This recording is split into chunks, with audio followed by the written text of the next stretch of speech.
Now let's discuss on asking questions. See communication में क्या होता है यार, जो सबसे इंपॉर्टेंट चीज यह है कि सवाल पूछना। सामने वाला बंदा आप में इंटरेस्ट है या इंटरेस्ट नहीं है वो कब मालूम पड़ेगा? जब आप उसको सही सवाल पूछेंगे। नाउ फॉर एग्जांपल, आपको क्रिकेट पसंद है एंड मैं एक बंदा हूं जो आपके साथ पहली बार इंटरेक्ट कर रहा हूं, तो फिर मेरा कम्युनिकेशन आपके साथ क्या होगा?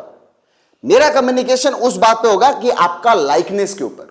सो now I need to get to know कि आपका एरिया ऑफ इंटरेस्ट कहां पर लाइक करता है।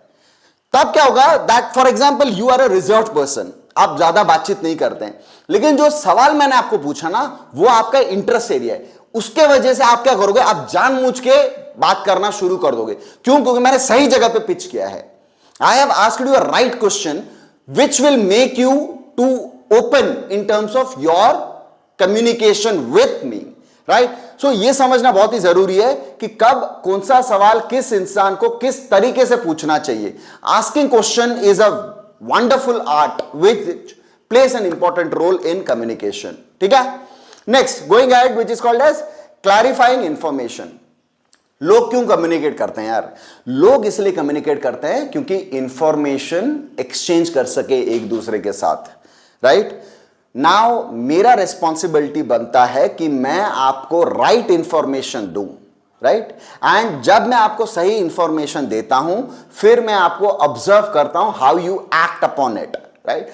वो डिफाइन करता है कि नहीं यार आपसी रिश्ता कितना स्ट्रांग है, किस तरीके से काम करता है, और अगर इंफॉर्मेशन एक्सचेंज में गड़बड़ी हुई तो इसका मतलब है नुकसान अपने को झेलना पड़ेगा। So it is required to get to know that boss, how much information, what kind of information has to be given to the opposite party, right? Next it is called as what? Expressing thoughts and ideas. See, whenever you go for an interview or whenever you start going for a meeting, what happens?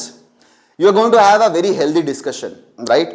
And in that particular discussion, what is going to take place is called as you will be in a position to express your ideas and thoughts.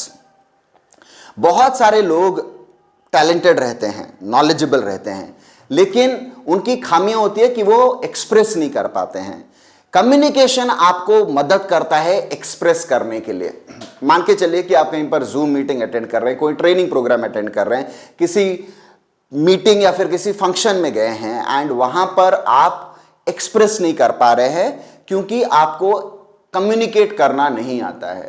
सो दोस्तों, मेरा यह strongly मानना है कि आप participate करें हर जगह पे, किसी भी फोरम पे जहां पर आपको चांस मिलता है, एक्टिवली इन्वॉल्व हो और पार्टिसिपेट करें।